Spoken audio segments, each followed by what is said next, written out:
দুটো কথা বলি।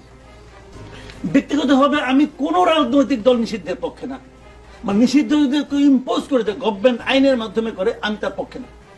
আমি মনে করি একটা রাজনৈতিক দলকে যদি আপনি অপছন্দ করেন, তাকে যদি নিষিদ্ধ করতে হয়, তাকে নিষিদ্ধ করার একমাত্র জনগণের আছে। জনগণ কিভাবে করবে? জনগণ সে রাজনৈতিক দলটাকে প্রত্যাখ্যান করবে, ভোট দিবে না, সে মুসলিম লীগ হয়ে যাবে।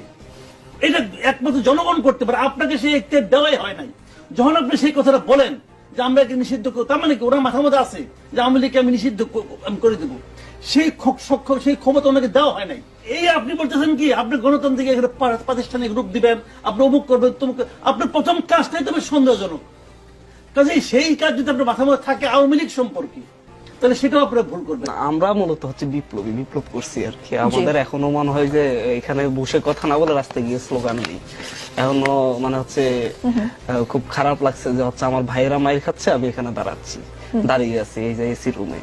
তো আমাদের হচ্ছে এসি রুম বা হচ্ছে ফ্যানের বাতাস ভালো লাগে না, আমার ঘাম ঝরাতে ভালো লাগে, নিজেও একবার রক্ত ঝরছি, সেটার মধ্যে আনন্দ আছে যে হচ্ছে গুলি খাবো, রক্ত ঝরাবো, কিন্তু অন্যায়ের প্রতিবাদ করবোই।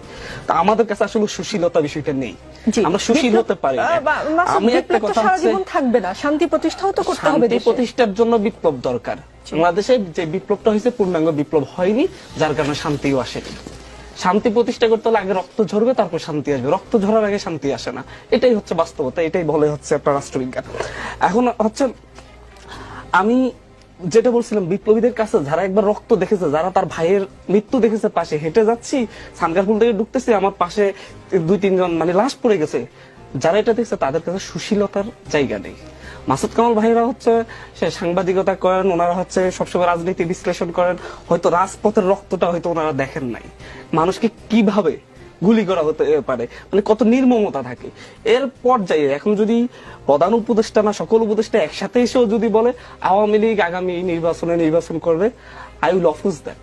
আমি এই জায়গা থেকে আমি একা অপোজ করবো। সেই ক্ষেত্রে যদি আমাকে আরেকটা গুলির সামনে দাঁড়াতে হয়, দাঁড়াবো।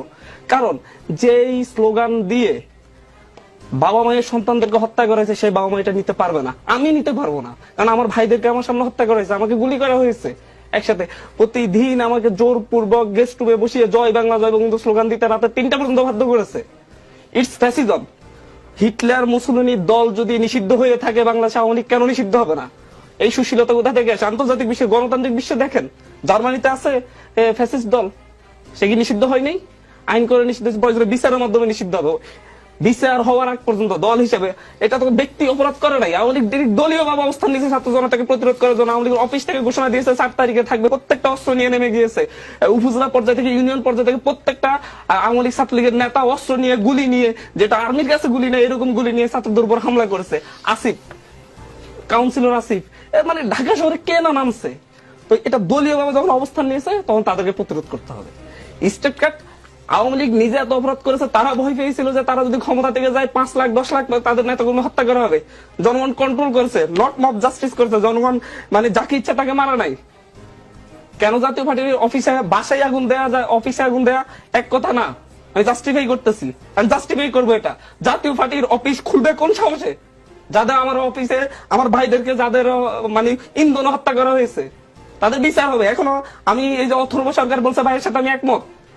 অথর্ব সরকার, কারণ এখন জাতীয় পার্টির জিএম কাদেরকে অ্যারেস্ট করতে পারে নাই, তারা লাঠি মিছিল করে যারা বিপ্লব করেছে তাদের বিরুদ্ধে। এদেরকে অ্যারেস্ট করতে পারে না, এই কারণে অথর্ব সরকার। এটার কারণে অথর্ব সরকার না যে তাদের অফিসে কেন আগুন দিয়েছে। আগুন কখন দিয়েছে? একটা মিছিল নিয়ে যাচ্ছে, যাওয়ার পথে ছাদ থেকে তাদের উপরে ইট পাটকেল নিক্ষেপ করছে, তাদের মাইক ভেঙে দিয়েছে। এটা ভিডিও তো আপনাদের কাছে আছে, আগে কারা হামলা করেছে। তো এই জাতীয় পার্টি সাহস পায় কিভাবে যে হচ্ছে একটা আন্দোলন, একটা মিছিল এসে আবার হামলা করার জন্য? এটা তো আওয়ামী লীগের স্টাইল।